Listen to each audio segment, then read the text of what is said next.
Ladies and gentlemen, welcome to Castoris. I'm Christian Colley, he's James McLean, and this week we're doing another Doctor Who commentary. Classic Doctor Who, again this time. It is the 25th, the official 25th anniversary story, Silver Nemesis. So if you're going to watch along with us, we're going to hit play after 5, 4, 3, 2, 1. Volume was a little bit high there, sorry. We're doing this for the 25th anniversary of Silver Nemesis, right? I guess we are we? No, that doesn't work. Does that work? Is that no, it can't be. Yeah, it works. No, that would be 1991. That would be 35 years. No, we've got to say 25 years, Christian. We've got to maintain the grasp that this time is not going further and further slipping from our fingers. 25, quarter of a century seems long enough. Anything beyond that is unacceptable. So we're doing this for the 25th anniversary, which puts us in, so this was what, 1988? Yeah. So that's 98, 2013. 2013. So we're doing this in 2013 alongside our other podcasts of that year, probably talking about Peter Capaldi. Well, we're talking about Peter Capaldi at the moment of this year, aren't we? Stuff seems less crazy. Can't imagine there being any weird, wacky things in the world coming up post 2013. We've got past the apocalypse of 2012 that we were expecting. After that, I think everything's good. I don't think there's going to be any sort of division in the countries. No. Through 2016 will be fine. 2016 will be fine. I'm sure there'll be no horrific sci-fi like virus situations that will change the world. Probably forever. not. No, everything's going to be good. Getting back to this though. This is supposed to be Argentina, isn't it? This does not work well on the bigger set, does it? But it is supposed to be Argentina, and then when I watched it at the time, obviously at the time, I know younger people who might listen to this, and I don't really actually believe you exist, but if you did, would probably think, oh, did they just not notice that was like a really bad chroma key sort of static shot of what was meant to be a different country behind the villa? Yeah. We kind of did, but the screens were smaller, so you didn't really notice it as much. Sort of lower fidelity, Yeah, exactly. But on this, that looked really bad. I was really shocked that it was just static, that it was just this static blur. It wasn't even like a... I like, these two as well. I mean, Lady Painfort and Richard. Yeah, Richard. Yeah, yeah. They, I was a little bit doubtful about them when I first watched this, but they do have an interesting role within the story, more so than other characters later on. I think what's fascinating about them is you could almost pull them out of the story and have like a comic strip, which would be like Lady Painfort and Richard. One of them is a murderer, and the other is Lady Painfort, because he is actually throughout. He's a nice guy in this, but he kills people. Yeah. And yet we don't really ever address that. It's kind of like on a scale of bad things going on in this episode. It's like we can forgive him from potentially being part of very grisly things. He was only following orders. He was only following orders, just like this fella. Which is again a interesting parallel to the. To the Fourth Reich and populism and fascism's rise, which of course won't be a thing happening post 2013 either. That's. Yeah. You mean Third Reich, don't you? Unless you. What did I say? Second. You said fourth. Well, they said fourth. Oh, they said fourth there. Yeah. Beg pardon. Yeah. So I think that got in my head, but I know what you mean. Yeah. Absolutely. But I do like the way that this plays into that sort of idea that lots of Nazis ran away to Argentina. Apparently, there's like a few villages in Argentina where everyone's blonde. Well, I think what's quite, I doubt there was any thought about this, but what I like about them in this is that the which I could have imagined Doctor Who doing, that the Nazism isn't sort of aesthetically too obvious, which I think gives it quite a credibility thing. Yeah. They are people who follow an ideology, but they're not having to be dressed like 1940s Nazis. They are... Well, just looking at what we're looking at now, we've got an artifact, we've got people talking in the past, and we've got Nazis. It's an Indiana Jones movie, isn't it?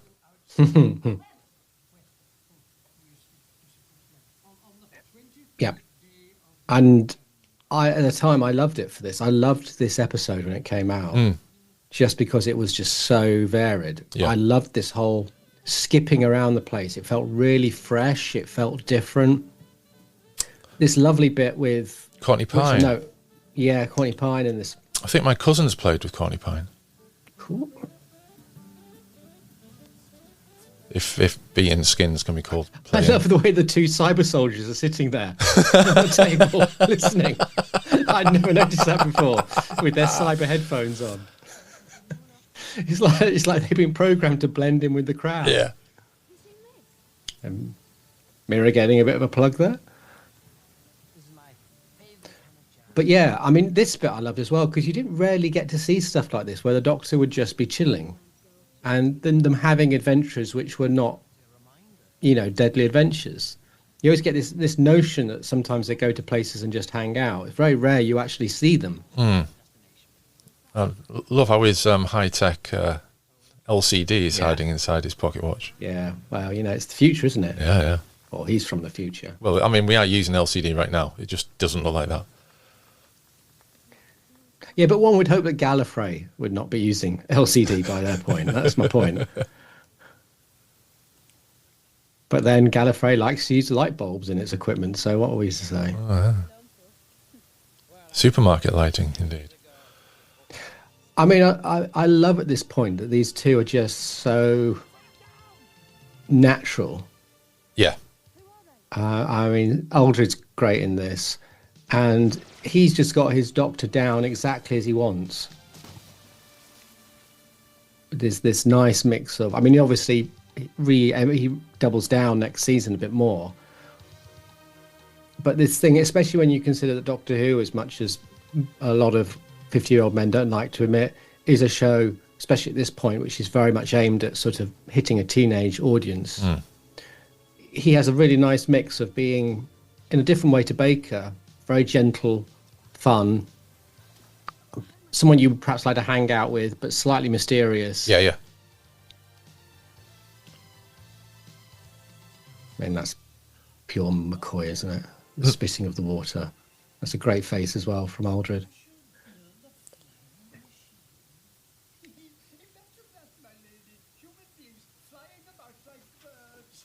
I like the dressing of this space as well.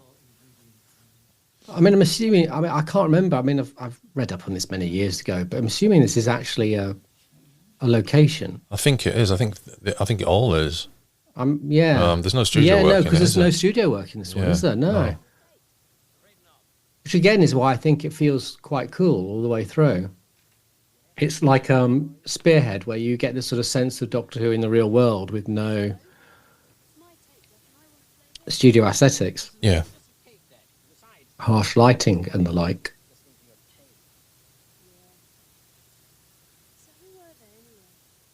I like Aldred's hair in this. I like how by this season they stopped that sort of very tight, pulled back ponytail, and they've softened it with that sort of slight hanging at the front. It's quite unusual. And it's so weird, that T-shirt she's wearing is so 1980s. It looks like it's something that a costume designer from the 2013 would use to demonstrate they're from the 1980s, the late 1980s. That's a real 1988, it is, 1989 T-shirt. Specific, really specific to a few years. We used to get magazines through the school, like Department of Education pamphlets about careers with designs like that on the front. Yes, he did. Although the way you pronounced careers there to me sounded like careers, which is really interesting. But, careers. Oh, this must be careers. One of my few northern tells. Careers. Yeah, one of the few. One of the many.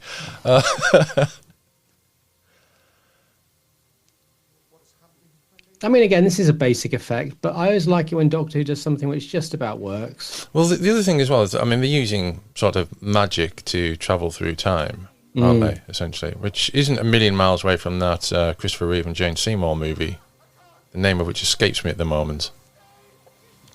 But it will come back to me. Where he uses hypnosis to travel through time, I seem to recall. It's so weird. You see how many frames of animation that is very limited.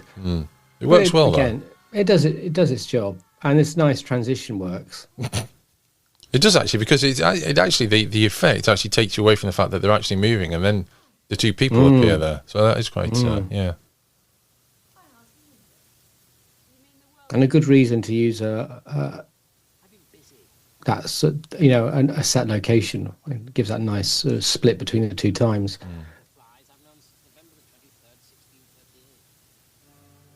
I mean, I do hate the pullover. I always have hated the pullover. It's sort of thing that sort of, again, fascinating bit of branding that Turner was trying to go for throughout this period. But yeah, it moves along, doesn't it? That's again, this feels the one outside of Survival. This feels the closest thing to both New Who and the New Adventures. The New Adventures would often play, especially at the beginning, quite a jump around. And it sort of introduces the characters that it'll be playing with throughout throughout the book. I mean, a lot of them from this era, certainly this season and the next, they do move with some pace. Remember, the Daleks has a bit of pace to it, but obviously it's a 4-part and it has a bit more to do, and there's slower pieces to it. But the cutting and the editing naturally add to the pace of this, don't they? But I think what is different here, which we see a lot in the new series, it's like the first time, and probably one of the only times, but definitely the first time, where you have the fast pace of the actual narrative motivated by the fact you have a time machine which can move through point to point in the story. So I mean, here we've had him. I remember when I saw the trailer for this, thinking it was the Axons. When there's a shot close up that's coming up of him with the head of the statue here, and I remember watching the trailer thinking, oh, we're going to have some that. As a kid, I was like, oh, is this going to be like Axos again? Anyway, yeah, but I think the whole thing of him being able to use the TARDIS narratively so they can move him easily within the story. Yeah. We never really had that, and it was different, but we've had that a lot in the new series. Yes.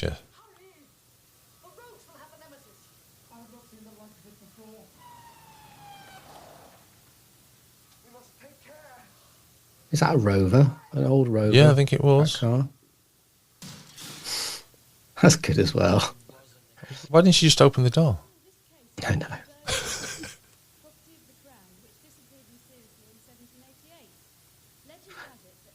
Oh, I suppose you've got to say, oh, look, it's a Fez. Fez is cool. Maybe this is where the Doctor decided Fezes were cool. Maybe this was the starting point of that.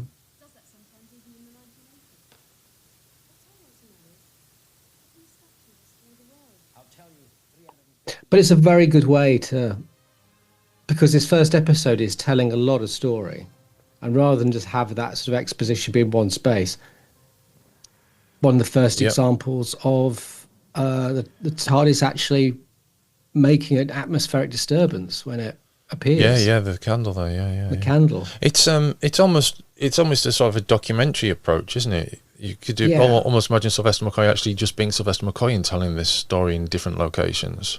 Yeah. Like bridging narration or whatever. But yeah. But it means it zips along in a way that very few other Doctor Who stories of this era do. I really like it for that. Yeah.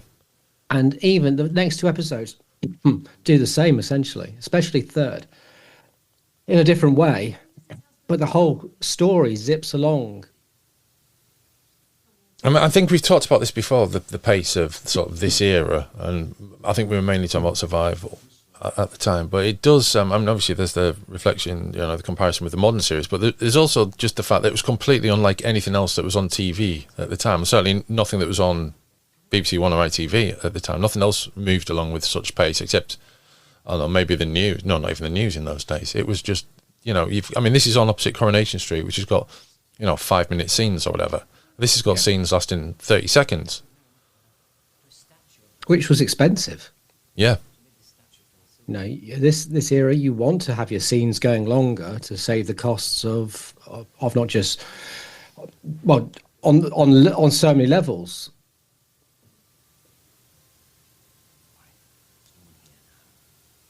The less you can move around within a studio or having to move around from scenes to scenes, you're saving money. And as you say, for this to all be done on location as well.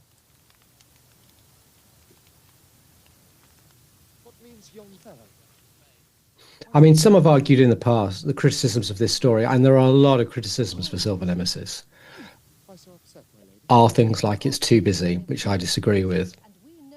Episode 2, I would agree, is a very messy episode. I don't enjoy episode 2, really. As I've got older, I've enjoyed Painfort and Richard more. I think the Cyberman story itself is a little guest starry. They don't really have a massive role, apart from, again, pushing the story forward. But yeah, it's just I think from a creative storytelling point of view, what I've always liked about this is, as you say, so much of this is just exposition. It's just McCoy narrating or setting up the story.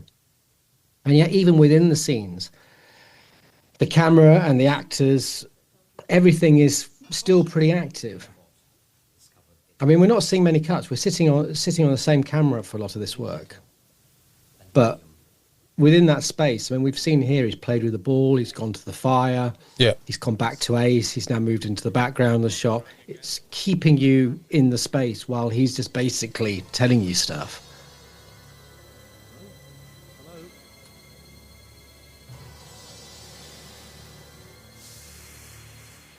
I mean, this is very Doctor Who. This is very Cartmel era, because it almost feels like, why? Yeah, the Cybermen are very prepared.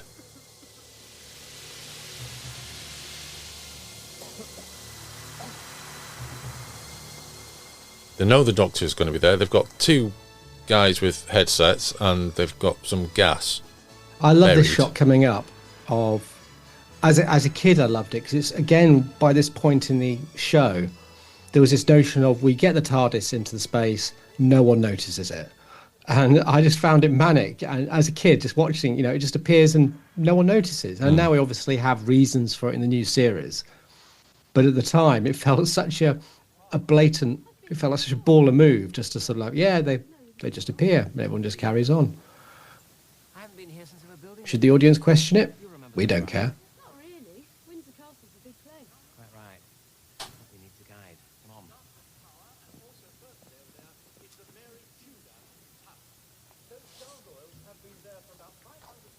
It still absolutely terrifies me when I now realise that McCoy at this stage is younger than I am.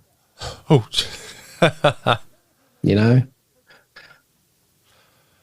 Working titles for this story included The Harbinger and Nemesis. I still have somewhere a production order sheet, which the BBC, if you wrote to them at the time, the department would often send back stuff. I remember a friend of mine they sent back a massive bundle of, I think it was production details for one of the earlier seasons. I can't remember what season it was. And I did the same for this season, and it came back, and it was at the point where the production order and the names were Cat Flap. Battlefield wasn't first, and that was the Avalon name that it had. I think that this might have been Nemesis at the time. Oh no, wait a second, I'm looking at season 4. No, season after this, it wasn't Nemesis, so it would have been season 26 that I got the stuff for. Right. So yeah, it was Cat Flap, the Avalon, Storm over Avalon, I think Battlefield was originally called, something like that. Something like that, yeah. But yeah, they used to send out stuff to fans who'd write to them, little bits of, which was really sweet. It wouldn't be necessary, but... What will my lady do when you possess the Nemesis? Why, first have revenge. The production team tried to get Prince Edward involved in the show, but he politely declined. Oh, yes. I expect him. This time there'll be a reckoning with the nameless Doctor whose power is so secretive. For I have... It's such a... I suppose some people do dislike this episode story because it is just such a mix of styles. Well, the medieval stuff's a little bit on the cod side, isn't it? And the costumes are very, very pristine. Yeah. But again, it's an era of the show where you do feel this tension of like, who is its audience? Yeah. Is it aimed at kids? It's still kind of aimed at families, but it really does feel its production values and the way that Nathan Turner essentially show runs it. He keeps it very much in that space. And you think of like, you know, his caution over Curse of Fenric, his desire to have a monster of the week in every story, that there was no real set approach to grow or evolve Doctor Who into something which was perhaps where it needed to be at the time. How did that guy end up under the car? Yeah. I'm still not convinced who set the stuff. I mean, was it definitely the Cybermen? It's not. It's I not think the it is the statue. Cybermen. I mean, it could be the statue, I suppose. I always felt it was the Cybermen. But I've always liked that about this sort of era, and it's sort of where it's a point where it's like, yeah, it's a little mysterious. You can debate it, which gives it a bit of longevity, because in the end, it doesn't really matter that much. You'll be completely restored. But where's the arrow? The arrow! I mean, if it was a Cyberman, it's like, why didn't they just dig it up? Find it! Find it! So I'm assuming it must be defences of the statue, but then it's never done again. So again, We won't harm you. How did you get here? I searched that section. There was no one there. unless it's them, I don't know. I mean, I don't think it can be them. Give me the arrow of Nemesis. I never read the book of this, so I'm not sure whether the book gives any more details. There's a longer edition of this as well, although I can never... That is true. I can never determine whether I'm watching the longer edition or the original, either. This So- is the original, Right.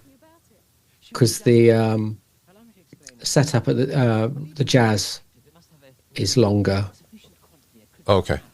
There are a couple of things. This the bit in the because they pass by the painting of Ace in the Windsor Castle, which is in the right. longer cut. Which Was we that in don't have episode here. 1? Yeah, I think so. Oh, good point. Well, if we don't see it at all, well, we can Yeah. tell you at the end of the 70 Yes, minutes whether yes. it's. I simply noticed what is obvious. You apparently don't. What do you mean? See those police? It's funny because watching this just reminds me that if Doctor Who had been shot And you might also out of studio the whole time, I think it would have been such a, certainly for McCoy.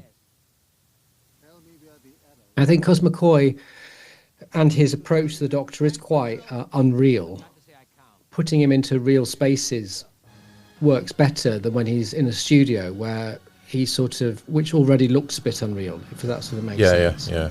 I'm just thinking of this and Delta and the Bannermen, Survival, Curse of Fenric. They really work for him. Yeah, they do. The dialogue suggests that the Doctor's believes that the policemen are down not because of Differing's men, so that would again imply the Cybermen I think you're right. or the Meteor. Wasn't there again, I could be, I mean, there are literal fans who might be listening to this who have, you know, better than people like me.